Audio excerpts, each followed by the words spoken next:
Hello and welcome everyone, my name is Starmatske and welcome to a second episode of Off Topic. It's been quite a while, but here we are in a new format. It's also very, very shiny. And I have a completely new guest with me. His name is Dr. Son, a very close friend of mine. Hello, Dr. Son. Hello, Starmatske. How are you doing today? I'm doing perfectly well on this fine, fine sunny day. It is really sunny, yeah. It's awfully sunny for being inside, but hey, I've got to think about my subscriber base and the YouTubes and all. And I have to record everything with my windows closed and my door closed because there's a train literally like 5 meters away from my window. And it's extremely hot. So let's not make this 3 hours long, shall we? Or otherwise I'll have melted. That would be quite unfortunate indeed. I would like to see you melted. Why? I think it would be... Very close friend of mine. Melt. Melt.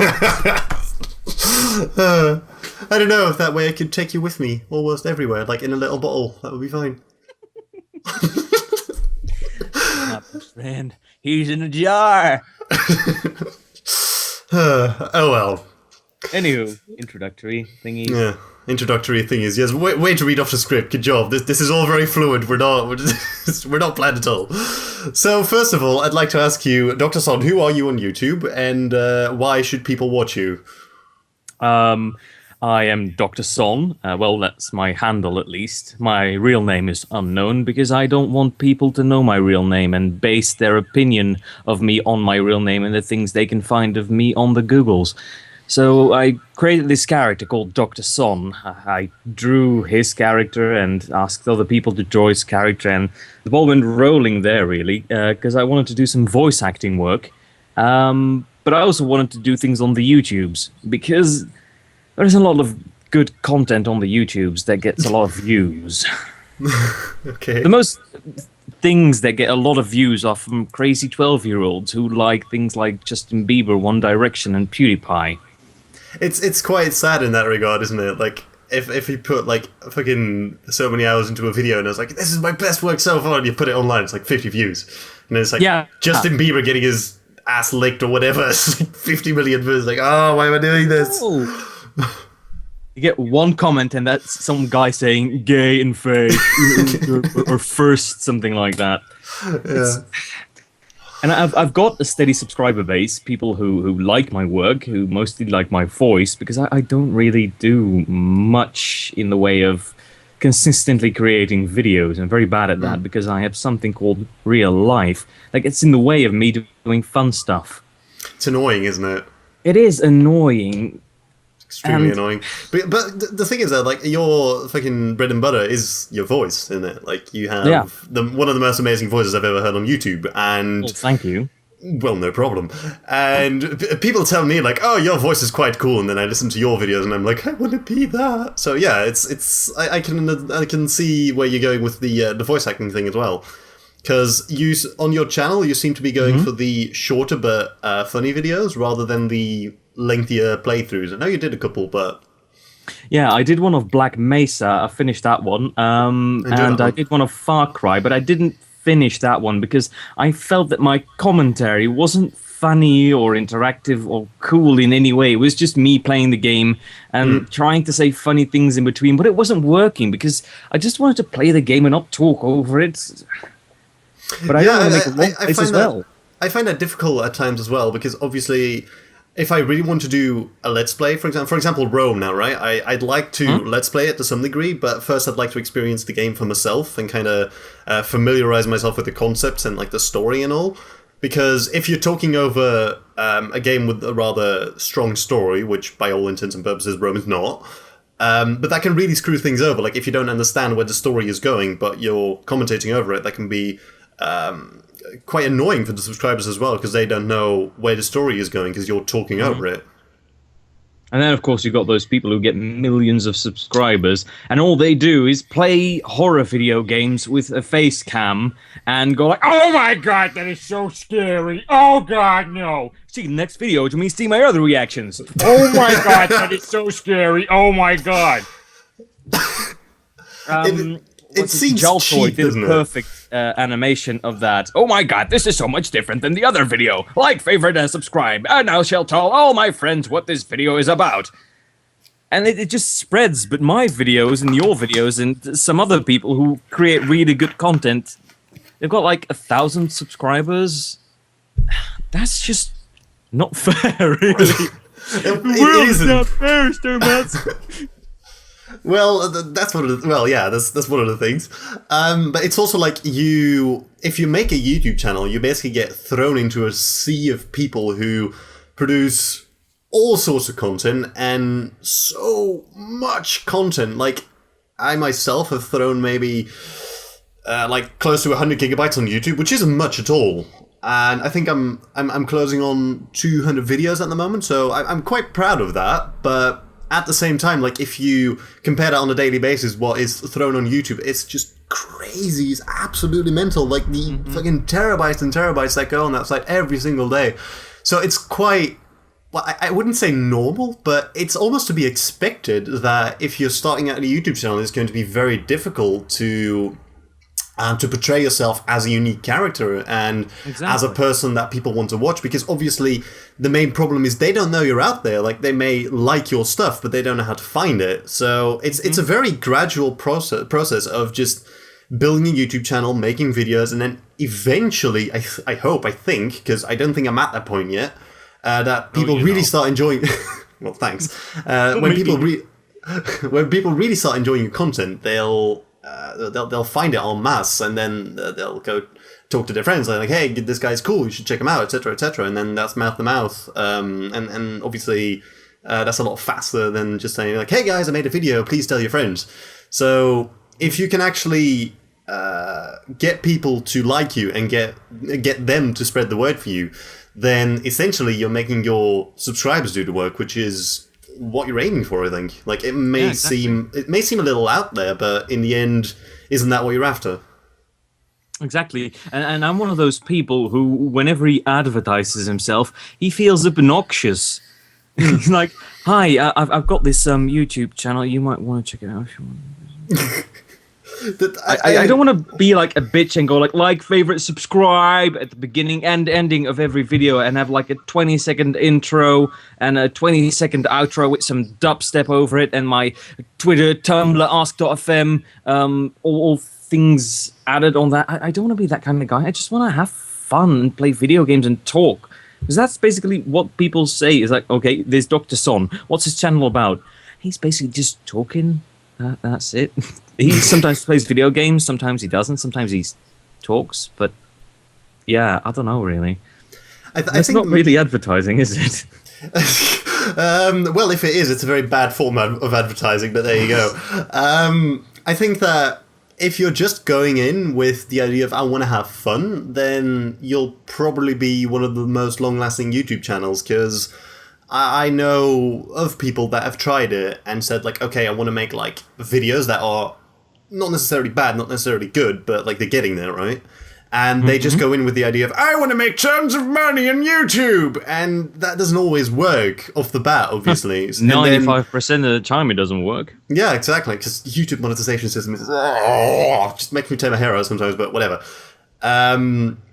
It's just quite sad almost to see, like, people going in with the expectation, like, I want to make it big in under 3 months, and then, like, they stop making videos because they get pissed off that nobody watches them. And don't you feel that if you make, like, a video and you put a lot of effort into it, and then you get maybe like 100, 200 views, it's kind of demotivating, but at the same time it's kind of motivating as well, because you kind of see it curving upwards. It's a very two-dimensional thing. And every time you get one single comment, it just needs to be one comment that says like, "Hey, I really enjoyed this. Well done." I go like, "Oh gee, oh thanks. Oh, you make my day, great boy." Yeah, really, it's exactly that, yeah. Well, at the same time, it's like, well, 200 views and I worked 6 hours on that thing. Fuck this gay earth. Yeah, like, I had that with my, what was it? My teaching TDT videos. Like, I really enjoyed making them, and then my first video did actually quite well. It was I think it's my second most popular video on my channel. So that's saying, of course, but I put in, like, I think 8-9 hours on that video, and I got, I think around 400 to 500 views. But for my channel, like, if I look at all my videos, that's insane. That is insane. Yeah. And obviously I love that I got so many hits on it. Like, admittedly, I pimped it out on Reddit and on the TTT forums, and I was quite viral with the video, which tends to help, but I would kind of feel like a cheap whore if I did that with every single one of my videos, because you don't want to bore people with it as well. I feel that it's okay to say, like, hey guys, I made a cool video. Well, I made a video, not necessarily cool video, but I made a video. Come and check it out, you might enjoy it, etc., etc. I feel it's okay to say that once in a while. But, like, continuously making videos with, like, hey guys, if you subscribe to me, I'm gonna give away this game, and, yeah. It just feels a bit like selling out, which gets you there eventually, but that will also have a negative impact on your demographic, I feel. Exactly, and then you create a lot of haters who go like, God, he's so annoying. And yeah.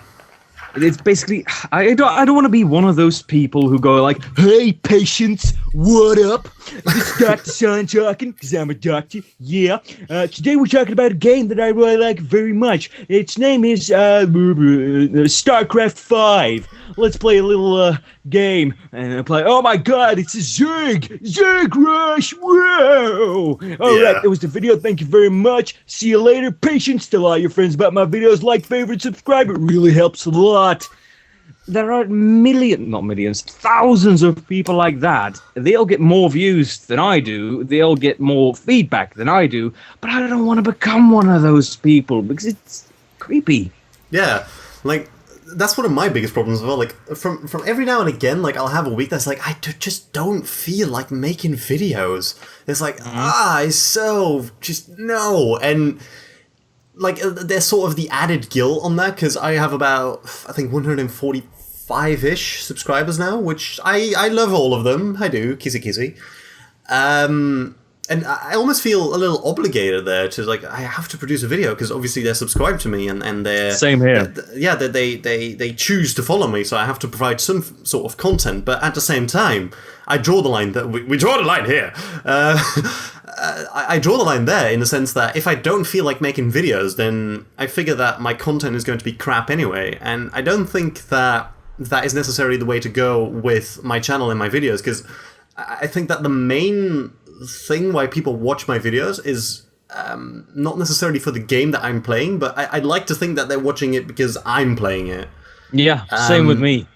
And I really hope that is the case. And obviously, there will always be people who are like, oh, this new game, I haven't seen it. It's nice to see that you cover it. And I've actually had a lot of people saying, like, hey, I bought this game because you bought it, because you played it. And that's wonderful. That is brilliant when someone says that. Like, and then later on they say, like, hey, I bought it on this, and it's really cool, and I did that, and that, and that. And then I'm like, you did that because of me? Oh, that's so sweet. So... Exactly, with less high-pitched voice. But yes, that's exactly what I do. It's a sort of a trusting relationship almost, in that I think if your subscribers trust you to be honest in the making of your videos, then you'll go far eventually. But if you're a fake, then that may work for some time, but eventually that bubble will burst, I think. And when it eventually does burst, I think you'll see a massive decline in your subscriber base. A massive decline in my subscriber base will be 1 or 2 subscribers. Really, I've seen this 12-year-old. Literally, he was 12 years old, and he played some Call of Duty. He's got like 500 videos up. And he's got 12,000 subscribers, but he sounds like a raving 12-year-old, and he makes a lot of money with it. And it just makes me mad. Also, I just want to say about the "fuck this gay earth" comment. If there are people in the comments who complain about that, well, I'm sorry about your feelings. Really, I am. But you were saying something? I was saying something, like, what you're saying there, like, obviously, to each their own, obviously. Like, if you want to watch a raving 12-year-old scream at Call of Duty, then that's fine. If that brings you enjoyment, then who am I to judge? But I think what you're trying to say and what I'm trying to say is that it may be a little bit... It's almost antagonizing someone else's success, in the sense that, why are they doing what they're doing, something that I would never even think of doing, because I find it stupid, yet it works. But yeah, exactly. You wouldn't ever do it yourself, because you're kind of more... Well, I wouldn't say morally against it, but you wouldn't do it because it's not your type of personality, and I suppose it's a little form of jealousy in that regard as well. Like, I wouldn't understand why people would want to watch a raving 12-year-old, whereas, for example, like, listen, guys, I just put up this video that I put in 7 hours of work, and I tried to make it funny and pretty, and etc., etc. And I guess in that sense, it's almost a little envy of their success. It is definitely envy of their success. And I don't want to touch on the topic too much because we've already talked about it quite a bit now. But I want to be famous and I want to have fun with what I do. But I don't want to change. But I feel like I'm not getting the recognition I deserve. But I don't feel like I deserve anything because who am I to say I deserve attention? Yeah. Like, it's a... Just to wrap things up as well, like, I think it's a very thin line between the feeling of entitlement and the having fun part. Because obviously, if you put in a lot of work, then you're going to feel like, oh, I really want people to like this, and if I don't like this, then I'm going to be hurt, because obviously I put in a lot of work. But if hardly anyone watches it, it's like, I wonder, like, if people actually watch this, would they like it, would they not like it? It's the lack of feedback that drives me insane sometimes, and obviously, none of my subscribers are reviewers, so I don't want them to, like, overanalyze every video and say, like, oh, this fade out to black there was rather stupid, you should have gone with a... right? So, it's not that I want, but I think that the increased popularity goes together with the increased fun in making videos as well, because the more feedback you get out of your videos, the more results you'll get from future videos. I always ask my subscribers for any feedback they can give me.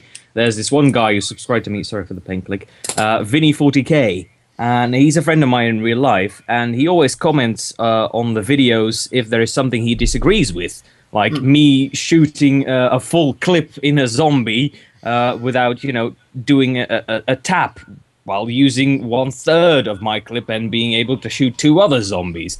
Right. I appreciate that kind of feedback. I don't appreciate that people go like, oh my god, you suck at this game, stop now, kill yourself. But unfortunately, you have those people also. Exactly.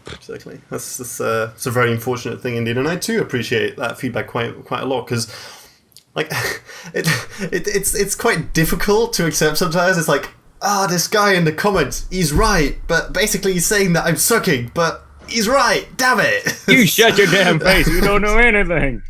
Like, I had that on one of my Shogun videos, I think, that a guy posted, like, hey, why are you doing this? And I was like, how could I forget that? And, like, the next episode, I was like, yeah, guys, I'm doing this now, because, oh, fuck it, it was a guy in the comment section, I forgot.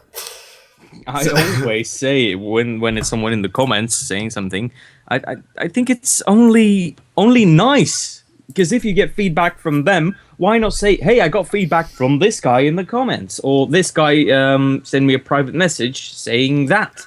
Yeah. I appreciate that.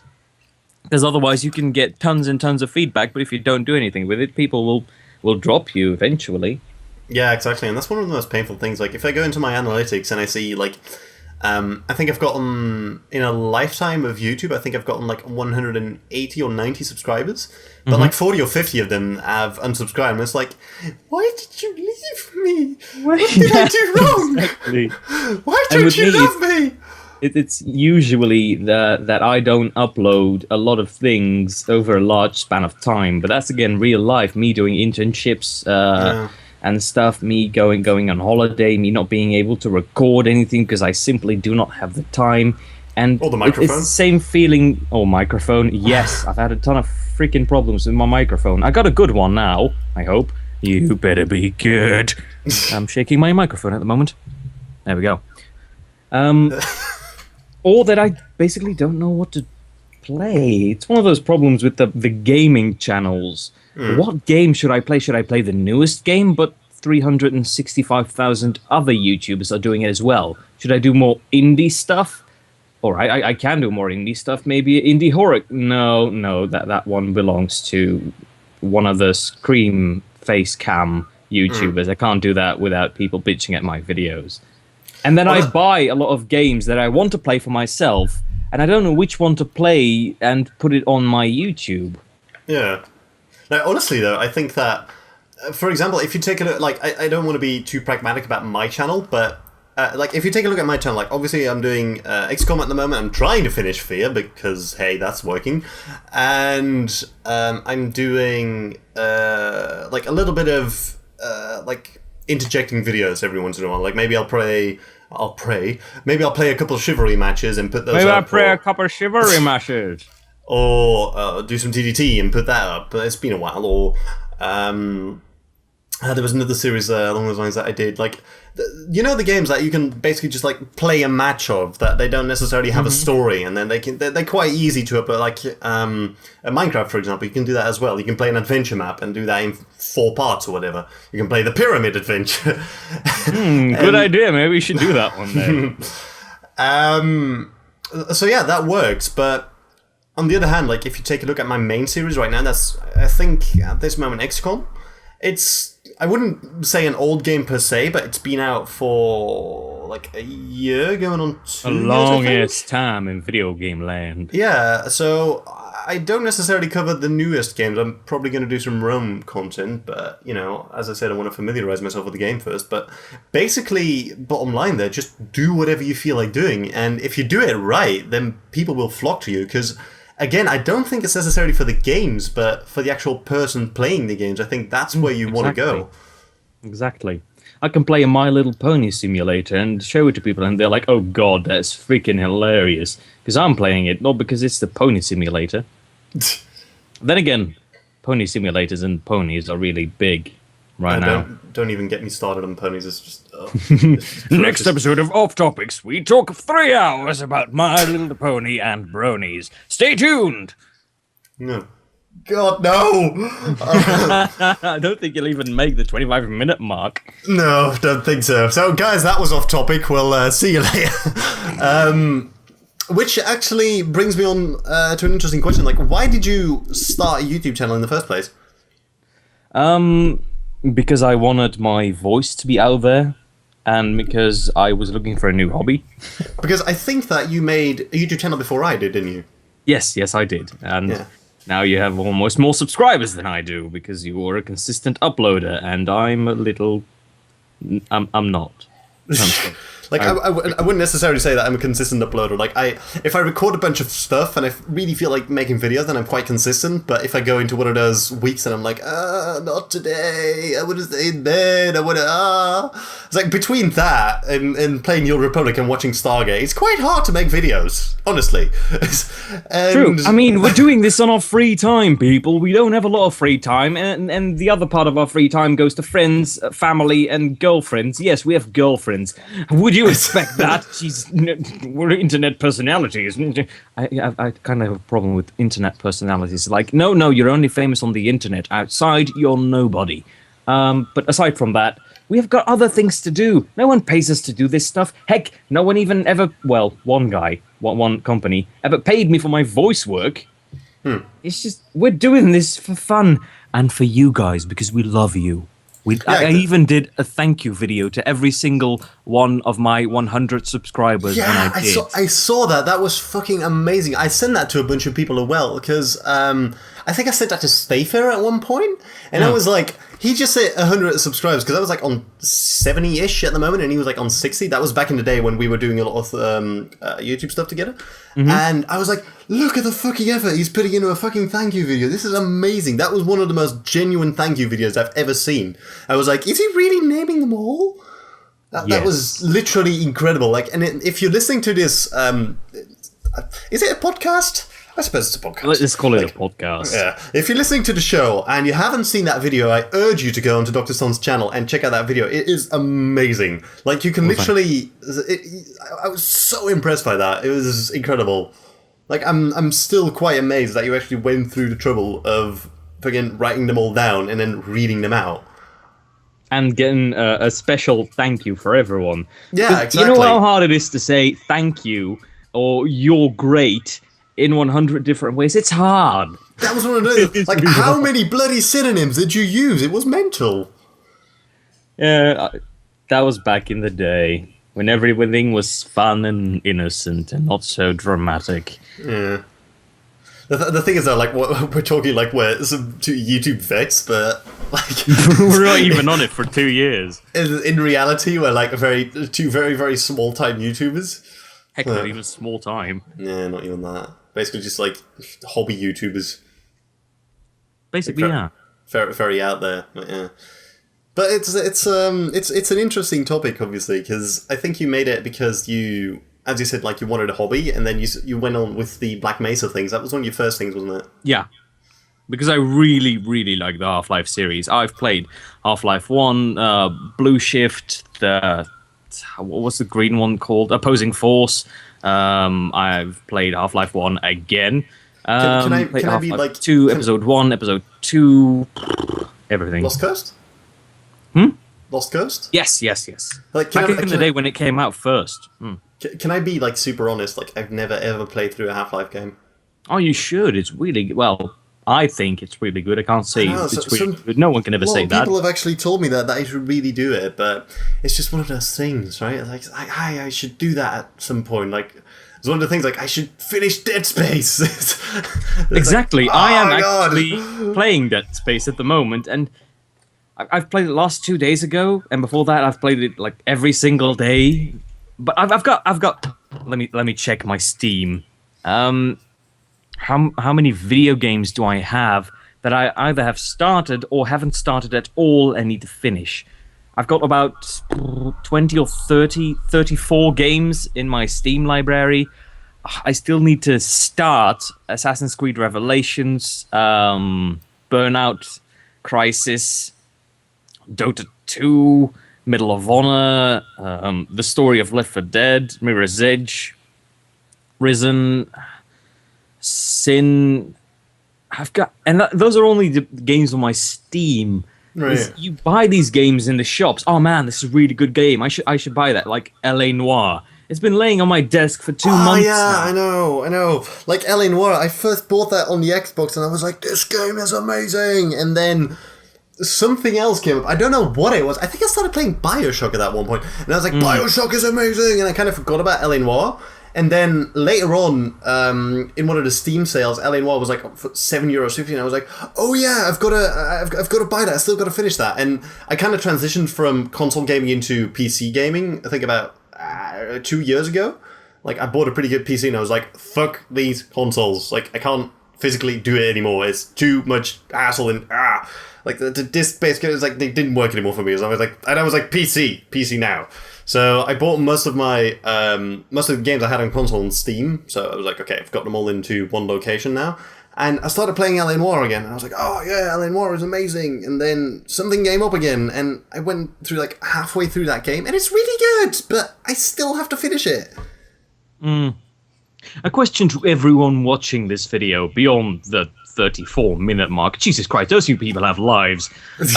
But how many games do you have on your computer, in your game library in real life, or on Steam that you have, but you have never played before? Because you always thought, I shall play this after I finish this one game. Count them and put it in the comments. I really want to know, because I've got about 12, 14 games at least that I have bought that I have never played before. Yeah, I have a couple like that as well. And honestly, I'm kind of a sucker for the Steam sales. Like, especially the summer sales and the Christmas sales. They're so I always steer clear crazy. away from those because I don't have any money at all. I don't want to spend the not money I have. That's one of the things, though. Like some of the games that are on there. Like, let me just quickly go to my Steam library. Let's see if I can find a good example. Let's go to all games. For example, Alan Wake, right? It's near the top. That's one of the games I was like, oh yeah, I should play that at one point. And I bought it for like, I think it was €5 on Steam or something. I was like, oh yeah, it would be criminal not to pick it up at this price. And then it's just been sitting there. It's like, why did I buy that again? Borderlands 2, the same. Like, I played it before, I think it was on console. And then I was like, I should probably play this again at one point. So I bought it on the PC for a cheap price, and it's been sitting there. Even games I want, I have right next to me The Witcher 2 Special Edition. with the coin, the map, the figures, and all stuff. I won it from a contest from Junk magazine back when it still existed. I haven't touched it. That was the same thing for me as well. I didn't win it, but Witcher 2 Assassins of Kings Enhanced Edition is sitting in my Steam library. I just haven't touched it yet. There's so many things I still need to do, but it's kind of like I want to play games when I feel like playing games, and I don't really see like the logic in saying like I need to sit down and play this game against my will. No, I'd rather be playing a game that I actually want to be playing, and it's a nice feeling to know that okay, if I ever want to play said game, then it's sitting in my library and I only have to install it. That's fine. Also, everyone who's still watching this, thank you for keeping up with us, because we've been complaining about not being famous and having too many games for about 36 minutes now. And Yay! we're not sorry at all. Well, Not at all, no. So, we're just laughing our way to the bank. Bank? There's nothing for me there. I don't have any money. And I need a job. Someone give me a job. Oh, good. That's one of the more unfortunate things, I guess. Like, obviously, combining YouTube with a personal life can be hard at times. Like, I know that my YouTube channel has suffered many, many times under stress or stuff that was happening at the time. You know what I'm talking about, right? It was right around Easter-ish. Yeah, I know. I was it was terrible. But yeah, it's such a weird idea as well. Like, I talk into a microphone, I make videos, and people like it, and I actually enjoy doing it as well. But it's so weird to explain it to people. Same with me. I don't know what direction I want to go with my channel, because the video that has the most views, about 1,400, which is freaking huge for me. 50 views is a lot for me. It's got 1,400 views. Is me telling a story by Lance Mannion called The Ball Washer. Wow. I loved reading it. I loved reading it out loud. But really, people? All the effort I put in other shit, and you watch that one the most? I don't mind at all. It's not like I make a cent from it, but really? And that makes me think, should I record more stories? Should I do more original series? Because I've got 3 or 2 more original series that have never been done before, like Why I Uninstalled, in the pipelines that I can make. But do people really want to see that? Do I have time to make that? All these things. Why did life become so complicated? Because I do like the Why Uninstalled series, because it's a very short but funny format, and I think none of the videos are like a lot longer than 30 seconds, are there? The longest one is the Minecraft one, which is about 2 minutes. All right. And I would imagine that in those, well, like the average of the Why Uninstalled video is like a minute then, something along those lines? Yeah, about averages. I would imagine that the effort that goes into that is at least tenfold that. Well, most of the time, yeah. Which means 10 minutes, but hey. Even with the Bad Rats one, I had to find a program which way I could record my screen, and then I didn't realize it had the logo on it from Bandicam, and then I had to record the part in it that I wanted to actually review and do the critique of the why I uninstalled it. Then I had to write it down, change the script, record it a couple of times to see if it was, well, believable. So it took me about two hours to record that 30-second video. Yeah. So, like, it's very difficult sometimes to understand what effort goes into a video. Like, and even the bigger YouTube channels as well. Like, if I watch one of their videos, it's like, that was a really good video. That lasted me, like, 20 minutes? But at the same time, like, since I'm kind of doing it myself as well, obviously not on that sort of level, but it's sometimes quite scary to think, like, what effort went into making this video? Yeah. And where did they get the time to do that? Yeah, exactly. They have jobs. Indeed. Then again, some people who create content, like the guy who invented the troll face. Right? Do you know the guy? Not really, no. Because it was originally part of what trolls actually think when they're trolling someone, and it was his attempt of doing the face of Rape Rodent. and it got viral, and people basically started selling his creation on hats and mugs and stuff, and he's been accepted in the general media. But does he get anything from that? I don't think so. There's been a huge hassle. Sorry for breaking you off. That's like okay. that. That's okay. That's okay. There's even been a huge hassle from the guy who says that he created the Forever Alone meme and legal things and stuff.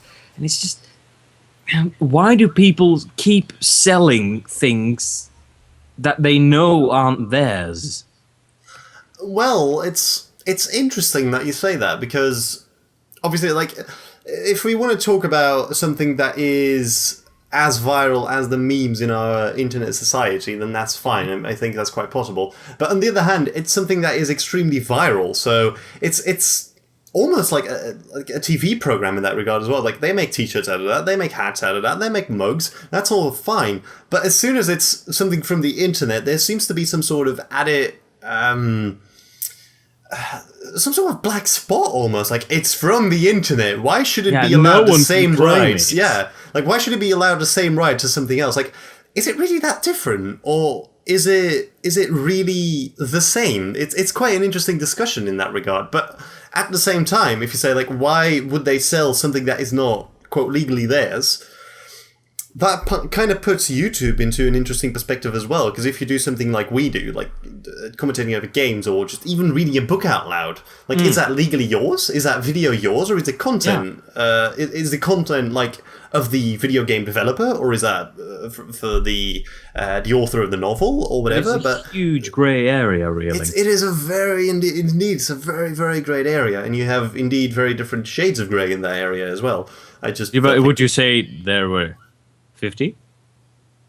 I do feel that would be. I'm so sorry. I'm so sorry. Oh god, I can say that is literally the worst book I have ever read, and I have read books that were written in poop. Parts of the books anyway. The part I opened when reading the book was one where he took out a bloody tampon out of the woman and started having sex with her. It was graphic, gross, and really not that well written.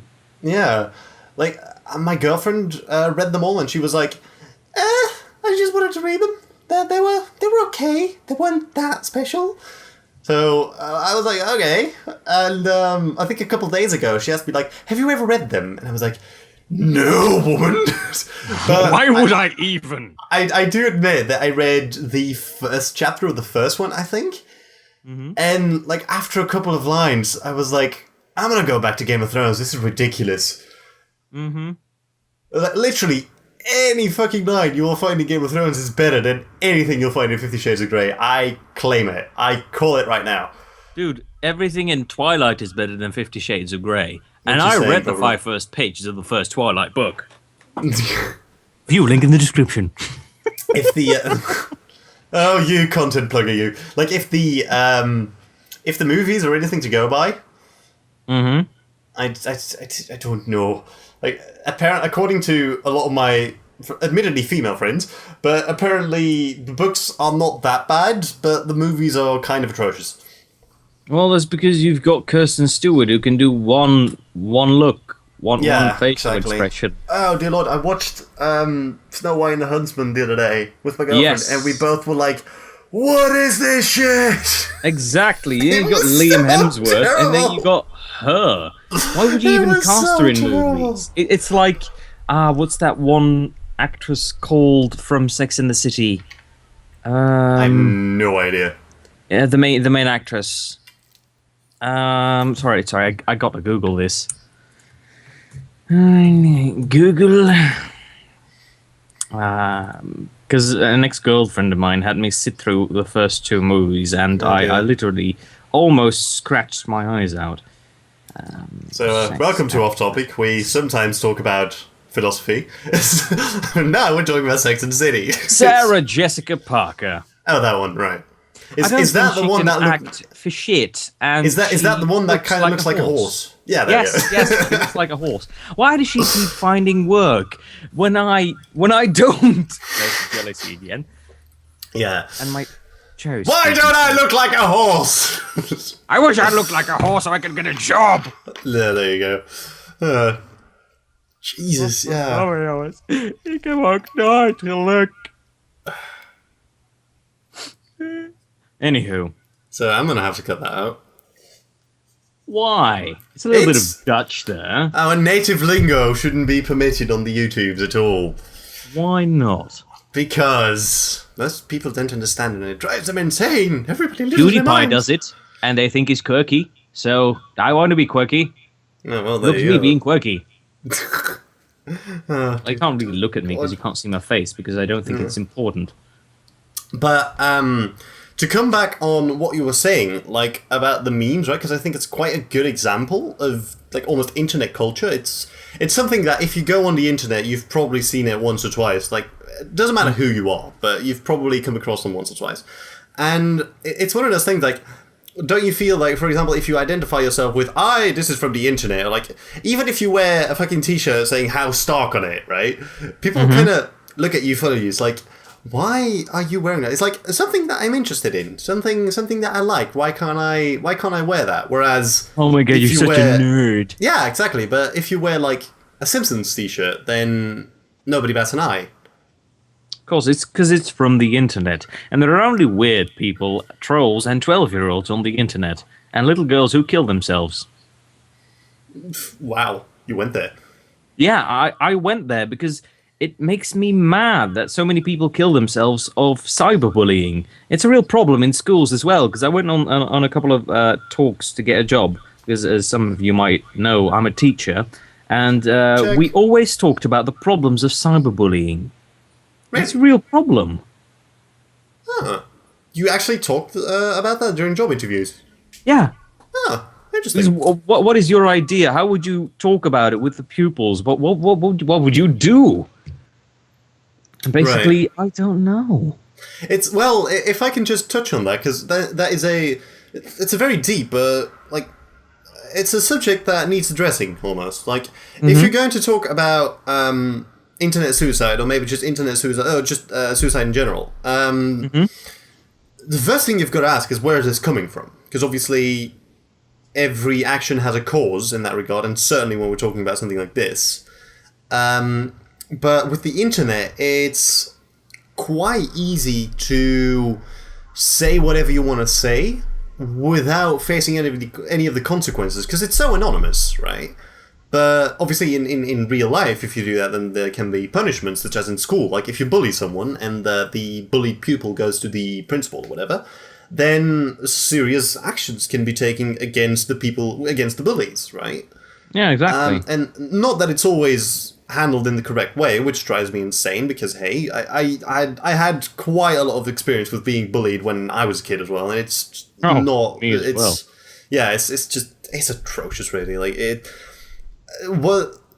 it's something that you always have to experience in order to explain it, but it's so difficult to explain because it's so different for everyone.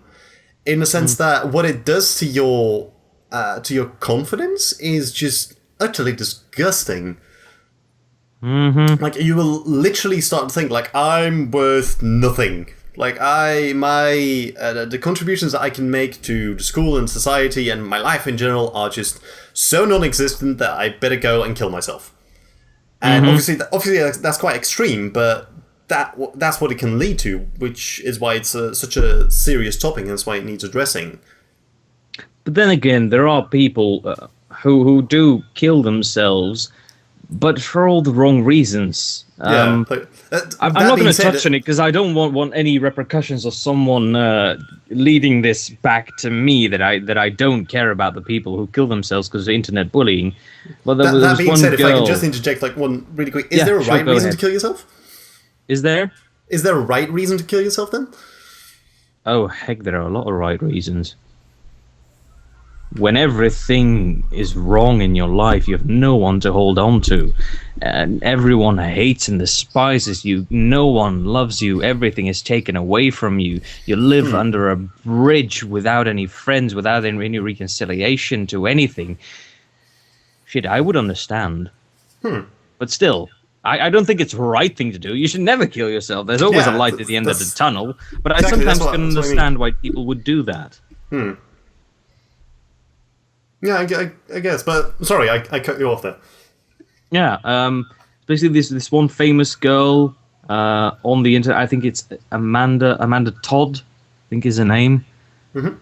And the things that she did, and the kind of hero they made her out to be, that's just wrong. You should look it up yourself. 'Cause I'm not I'm not familiar going to with. give it. Sorry. Yeah, I was going to say like I'm not familiar with the story. Can you summarize it or? Basically, she was a bit of how should I say this? She was exposing herself on the internet. Right. It came back to her. She did a lot of other bad things, and then she blamed it all on people who bullied her, and then she drank bleach and died. And people Wow. said, "Oh my God, those bullies are so horrible." And she was a beautiful young little girl who did nothing and absolutely nothing wrong. And she killed herself. But then there are people who are legitimately bullied to death for all the wrong reasons. They just get all the wrong reasons. There's no right reason to bully anyone. That's just disgraceful to do that anyway. But they are killed by those people while doing nothing, just wearing glasses or being fat. Right. They get killed and they're like, "Oh, well, yeah, he died, so I don't care about it." But the people who do something bad and morally despicable. I love that word. They get praised to the heavens. Yeah, like I think I kind of understand what you're saying. Like it kind of drives me insane as well. And to add insult to injury, I'm talk about something else here for a second. Like, do you remember like the bus disaster in I think it was Switzerland? Like I think it was last year or 2 years ago. Like 2 years ago, this yeah, a bus full of kids just plummeted off a cliff, and they basically all died, right? Yeah, most Or of them. most of them. Like, I can't remember, but obviously that's terrible, and I wouldn't ever be able to understand what it's like to lose your kid. Like I'm on very thin ice here. I'm gonna try to be careful, and I have the utmost respect for the parents and the utmost sorrow almost for the kids that died. I find it so unimaginably painful that it almost hurts to think about, right? So please don't think that I don't care about this in whatever way. Yeah, we sound like really horrible people. Yeah, These that's last literally 10 not minutes. literally not what I'm trying to say. But if you look at the attention that the media gave to it and how they idolized that fucking bus and what it was like, oh, it was the bus driver's fault. No, it was the fault of the construction crew that placed the fucking thing that is supposed to keep you from plummeting into the abyss, and all of that. It was like the media was so on top and over that. It was like, okay, guys, we get it. Okay, it's terrible, and then there were like, I think a day or even 3 days of sorrow for the bus disaster. And I can kind of understand where they're coming from, because obviously it's a bunch of dead kids and nobody wants that.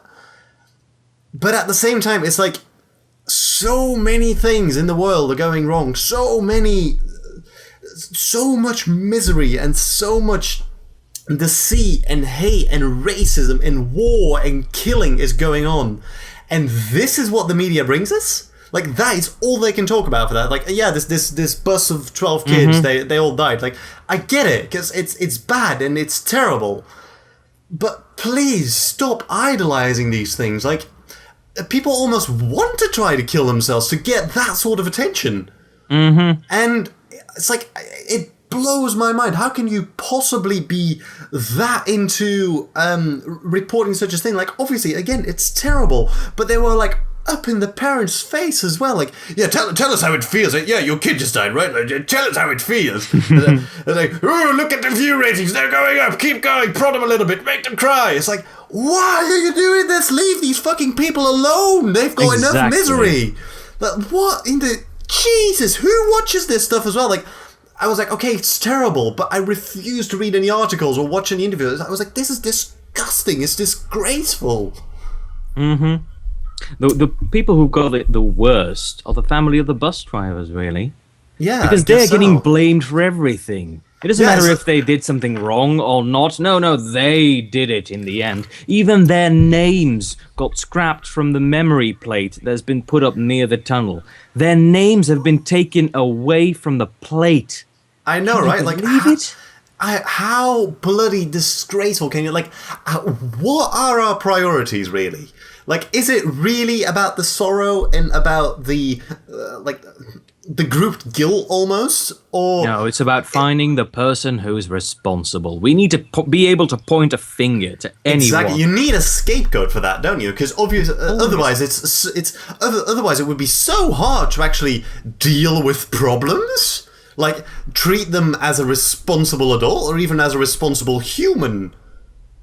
That would be too hard, wouldn't it? No, we need someone. We need someone to blame. Because if it's their fault, it's so easy to dehumanize them and antagonize them.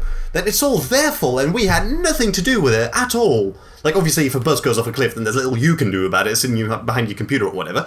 But I'm pretty sure you get where I'm going. Like, how is it possible that not for a second we're able to just say, like, okay, maybe this wasn't the bus driver's fault per se, or, like, again, I don't know the specifics of it, maybe it was, but whatever. No one knows the specifics, that's just a point. Yeah, like, maybe it wasn't his fault, maybe they had a flat tire, maybe something happened, maybe there was a nail on the road, who placed the nail there? Maybe it was a car driving by tricking something out the window.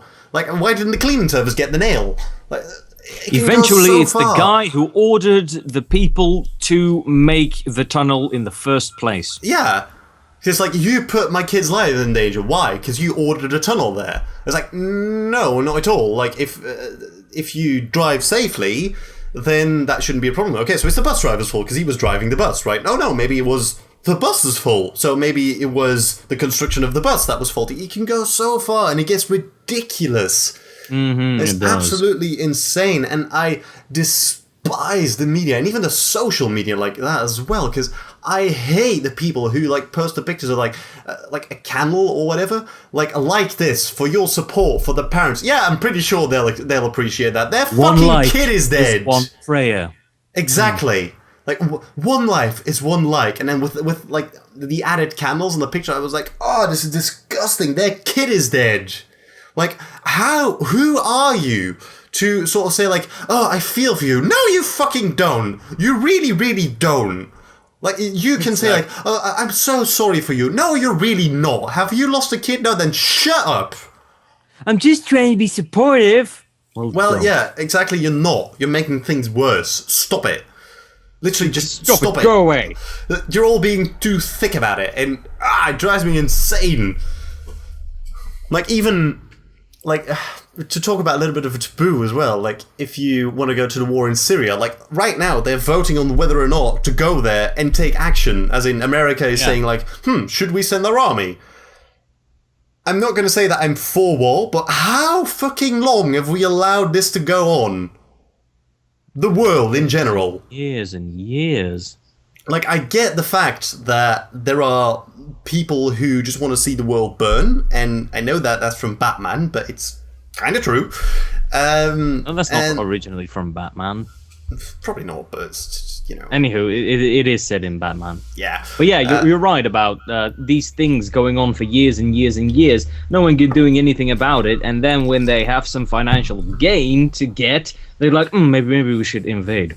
Yeah, like that. Like, who are you to be saying that you should invade another country for the safety of the people? Exactly, but like at the same time, like the chemical attack that was done, like a couple, like I think it was like a week ago now. Yeah. Like the pictures, like I saw the pictures of that on, I think it was on Reddit, and I literally just sat there, like, with an open mouth staring at my computer screen, like, how can someone possibly do this? Like, I don't understand. Like, I get that there is a sort of game, like, we must conquer the dictatorship, or we must keep our country, or whatever, but is it really worth this? What, like, some people would just go through every single bit as long as they can be king of the ashes, and, like, yes, I don't understand. Like, how is that worth it? How is it worth even one life? Like, Mm-hmm. obviously, that's a very, that's almost a satirized view of it. But yeah, it's very I difficult to made explain. But I made the mistake of looking up videos about it on YouTube, all right, and what I did was found a lot of videos that said actually the US are behind the attacks. They supplied the rebels with the gas, and the rebels did it, not the government. And they showed emails and stuff like that. And now I don't know who to believe. right. I 'Cause just know that Russia is the good guy in this because they're saying, no, no, no, no, no. First, we need conclusive, definitive, and absolutely undisputable evidence of who did it before we do anything. Which, yeah, I guess you can say that they're kind of taking the high road. I mean, China for that as well, right? Yeah, And like they're taking the high road, and it's commendable because thinking before you act, that's a very important thing when it comes to these kind of like wars and such, and diplomatic relations in general, like these wars and stuff. But at the same time, people are dying. So where do you draw the line? Like if you say like we need conclusive evidence, okay, but they can't wait five maybe years to get conclusive exactly, evidence. and maybe like there should be some sort of organization. I don't know. Maybe the United Nations. Oh no, they can't do aren't, anything. aren't they kind of for that? Like I get that they're basically just a diplomatic puppet, but like they can't go out and say like, oh, we couldn't do it at the time because like it was out of our power. Like, what are they for? Mm-hmm. They can't just say like, no, we can't do anything. Like, no, that you can't say that you can't do anything because that's what you're for. So it's all, it comes down to the same thing, doesn't it? Like it's all like it's your fault. No, it's your fault. No, we should do something. No, you should do something. No, actually we shouldn't do something. No, it's the other guy, and it's kind of the added exponentialism of someone should do something about it, and then eventually you realize that you too are someone. And then you get those kids from Belgium who was like, we're going to fight in Syria. And that's not really the way either, is it? For all the wrong reasons. For the reason of religion. Yeah, Jesus Christ. No, my friend in the sky is better than your friend in the sky. And if you say it differently, I'll kill you. Religion in a nutshell. Exactly. And I don't want to turn on it too much because I don't want these kind of things on the show really. But I agree with when it comes down to war, I agree. But let's not talk that. about it further. Yeah, it's Jesus Christ, we've covered so many topics that were not in an original plan, and can all spawn hateful comments about the suicide thing, about the war, about... Damn. About us being famous. That's right up there with suicide. God, war. we're such obnoxious fucks, really. Jesus. We've been talking about it for an hour. I would like to talk about one other thing as well. Like all these things we've just talked about. Like we've kind of gone from okay, we would like to get some more feedback on YouTube and everything. So that's a very personal level. That's very us in our direct environment. And we've gone to the media promoting things in a very wrong way, and wars and diplomatic relations and people dying, and that's on a very global scale. Like, if I can go into the very deep side of things for once, is the human race that we so proudly make a part of, is it really that important on an even bigger scale? Like, obviously, everyone has their personal problems on a personal level. Everybody wants to go to the movies, everybody wants to have new shoes, they want to have a new car, they want to have nice clothes, etc., etc. Every country wants to be the king of the world, every country wants to have a lot of money, nobody wants to deal with the people, etc., etc. And then, basically, every world wants to survive, I guess. But if you go even bigger than that, like, we're basically just a ball revolving around the sun. Would the galaxy really implode if we disappeared? Of course not. We're just a blip. Not even a blip. We're smaller than a blip. We're nothing. And That's it's sad.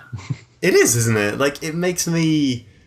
almost humbled as well. Like, if you think about it like that once in a while, then everything that we agitate ourselves over just seems so small all of a sudden. It's like we as a civilization, maybe, I mean, we'll probably end up killing ourselves in the end. I mean, whether or not it's mutually assured destruction or some kind of natural disaster that we cause, whatever, it's probably going to be the death of us either way.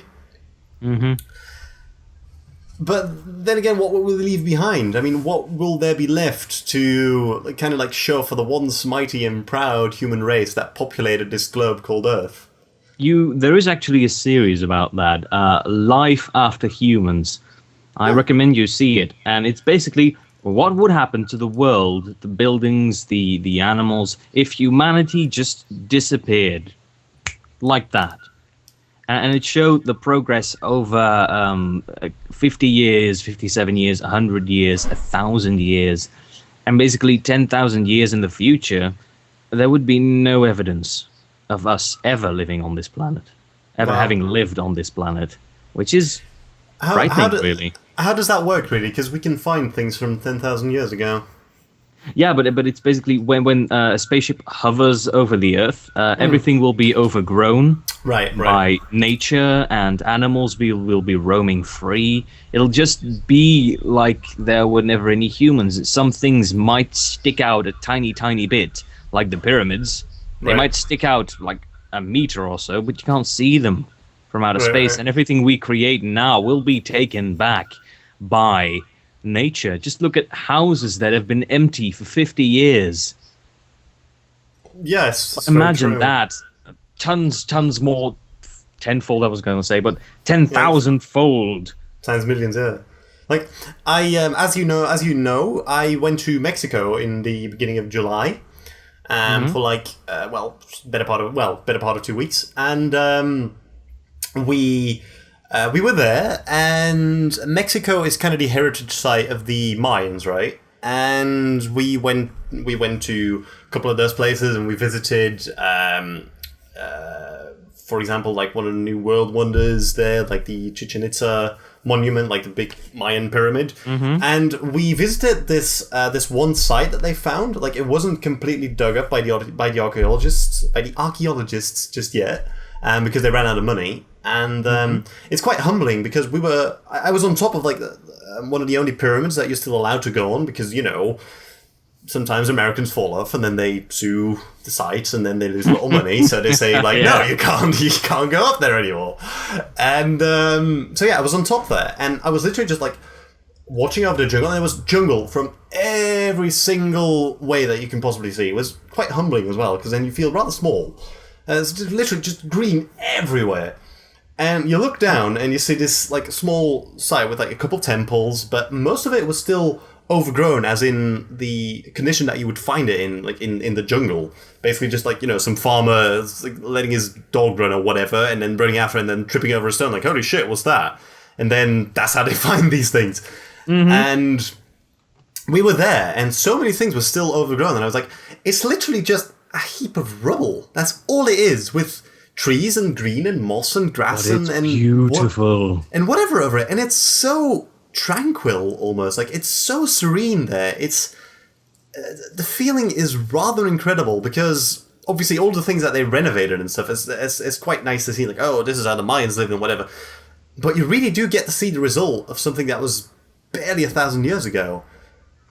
And like, if it's that quick to basically erase almost every trace unless you start like digging up and stuff, like, it scares me almost. See, like, we won't leave anything behind. Yeah, exactly. Like the way we're going right now, I don't think that there'll be a human heritage. If we keep on going like we're doing right now, I don't think either. See, the problem is, we always say, oh God, humanity will decline and we'll all die and will mean nothing. Well, at least I say that. But what if we can make spaceships? And we can colonize other planets or mine other planets, like in Dead Space. Right. Where we can just send ships there, do a planet crack, pick a little bit of that planet up, mine it, and get the resources back to Earth and colonize other planets. What then? Well, first of all, what kind of space colonization travel thingy are we talking about? Are we talking like as like Dead Space, or are we like saying like actual human possibilities? Actual human possibilities, Okay. of course. Well, I'd say that we're very, very far off of space travel, I'd say. But if we ever get there, that's not going to stop us from fucking up this planet, I think. I think that we've basically just... I wouldn't say brought it to its knees, but we've pretty much done enough damage so that the planet is going on a crash course, I think. Like, I'm not a biologist, I'm not a geologist, I don't know these things, but judging by the way that we live, and if we don't like act soon, then I think we're basically gonna fuck up our own planet. Disregarding that, what would stop us from doing the exact same thing to other planets? Nothing at all except aliens. Exactly. So, assuming that we haven't met aliens at that point, because, well, either two possibilities exist: either we're alone or we're not, and both options are equally terrifying. Like, do you really think that as a human, with a human structure, like political systems, trade, ethics, that kind of thing, would we really be able to sustain an interplanetary government? No idea. Because say that we colonize Mars, it seems like it seems legit to me, right? If you say colonization, I'm going to colonize Mars. How long would it be before they like declare their independence or whatever, and then there's going to be a war to take the planet back, and then one of the two sides is going to lose that, and then maybe you have separate federations, or you have different organizations. Maybe you suddenly have different cults of humanism. I don't know, but I think that the idea in itself would be so unimaginably cool. And I say cool because it is. But we'd really have to get down our behavior and get a decently structured system on Earth that has worked for at least 200 years before we can even attempt something like that, I think. Because if we don't, then it'll all crumble under political instability, and it'll always come down to survival of the fittest and greed. Yep. That's what I think, at least. And even if we get these things down, we're human. It has happened for thousands upon thousands of years. Exactly the same thing.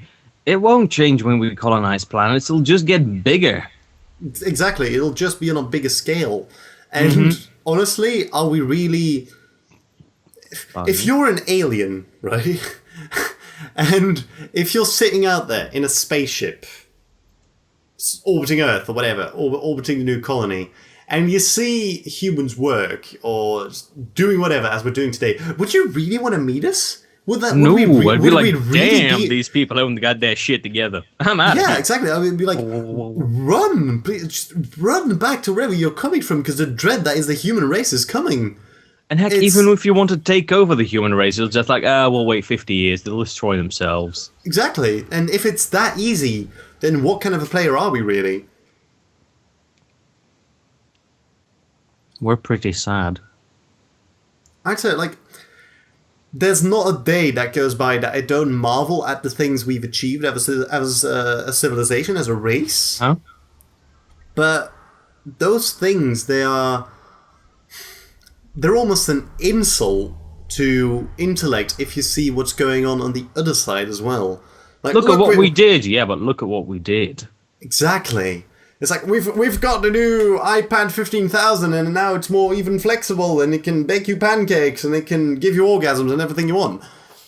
But they're in Africa, where they make the damn things, people are working their asses off, and people are dying, and they're in Syria, oh yeah, we're using chemical attacks, and it's just saddening. Like, every single thing we achieved it seems almost meaningless. Because we still haven't gotten our basis of our civilization of our race right.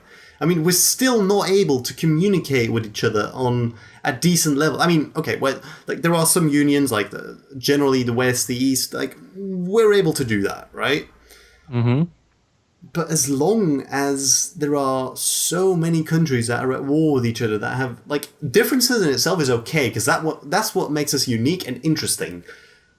But as long as we keep up the idea of let's kill ourselves, let's kill each other because they think differently than we do, I don't We're really think that still would caveman bashing each exactly. other's heads in with sticks. Well, not even that. Like basically, what we are now is cavemen with automatic machine guns. Yeah, That's what we are. war. War never changes. Well, exactly. That's Fallout for you right there. But exactly, like there's really, if you look at history, there's really nothing that we've learned. Obviously, we've progressed on a technological scale, and we've probably progressed on an intellectual scale. But on a social scale, I don't really think so. Not at all. And God, we're it's ending this depressing. on a sad, sad note, aren't we? It's depressing. It's really, really depressing. Maybe we should end it on a little bit more of a positive note. Okay, like. I have no idea because everything seems so small and pessimistic now. I don't know. New videos are coming on my channel very soon. I'll give you a sneak peek. It's about Cthulhu, H.P. Lovecraft's mythos. I've read the stories that influenced the Call of Cthulhu, Dark Corners of the Earth game, and I've been playing the game. I've uploaded 5 parts already that no one can see, and I'll upload more when I've gotten these out, and people like them. Wonderful. That's nice. Certainly look forward to them. So do I. Yeah, maybe that's a good idea. Okay, let's wrap up the show here, and let's talk for a second about what is going to happen on over the next weeks ish. Okay, so do you mind if I go first? Go ahead. Like, I'm going to be playing a lot of Rome 2. I really want to wrap my head around the game because I've only had the chance to play it for about maybe 4 to 5 hours, so I want to get some more time in before I really, before I can really judge the game and before I decide whether or not to start making videos. I'm gonna continue XCOM, so I'm gonna try and finish that series before I have to go back to college. Obviously, it won't all be published by then, but I hope to have it recorded. I am going to try and finish Fear, and I know that I say that in every single goddamn video that I make, but it's just I can't play the game for a sustained time, or it's gonna kill me. Is it that scary? Do you want me to hold your hand? I do like. I don't know what it is about that game, but it's the idea of like the small ghost girl chasing you. It's like I mentally cannot handle that, and I literally have to take breaks from the game because it genuinely scares me, and it's like why? So Seriously. but I'm gonna try and finish it at some point because it's a playthrough that I've progressed too far into just say like that's it, guys, bye bye. So I can't really do that. But I'm gonna finish it.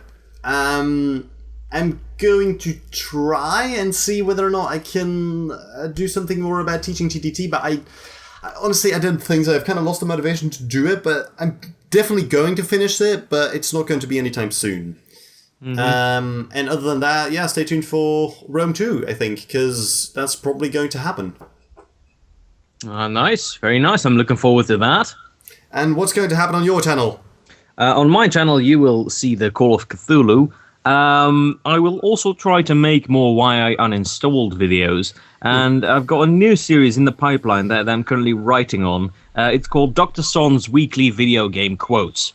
It's basically something I say while I'm playing a video game. It's another short series of, I hope, funny videos. And seriously, if there's anything you want me to do, or you have ideas for anything, don't hesitate to give me a comment or send me a private message. I read all of them. It's not like I get many of them. And I always take into account what you guys think and want to happen on my channel. That's very nice indeed. The same goes for me. If you have any... I'm just going to apply it to this video as well. Like, if you have any constructive feedback, comments, thoughts, future topics, future candidates, let me know. I'm really looking forward to meeting all of you. I'm looking forward to seeing your ideas. And I genuinely hope... Oh, I think that was Facebook. Oops. I generally look forward to your feedback as well, and I really hope that you enjoyed the video. I hope that it's been interesting. And I hope that you don't hate us too much after this. Exactly, and I hope that you liked coming onto the show as well. Oh yes, I loved it. It was one of the best talks I've had in a while, really. Indeed, you've definitely been a very, very nice candidate, and if you are willing, I would like to have you on some other time as well. If the viewers like me, I would love to come back. Very nice. So thank you very, very much for making the time and making the effort for doing this with me. I really appreciate it. You're most welcome. And hopefully I'll be able to look forward to more collab stuff with your channel as well. Indeed, I hope so as well. So, yeah, in a nutshell, thank you for coming on. Thank you for viewing the video. Again, if you like it, please do check out Son's channel as well, because he's a genuinely wonderful human being. So go subscribe to him, watch him, comment about him, and do send him your favorite pictures. Do the same for me. If you like the video, let me know. Constructive feedback, always very appreciated. Thank you for watching. Have a wonderful day, and we hope to see you all later. See you next time, people.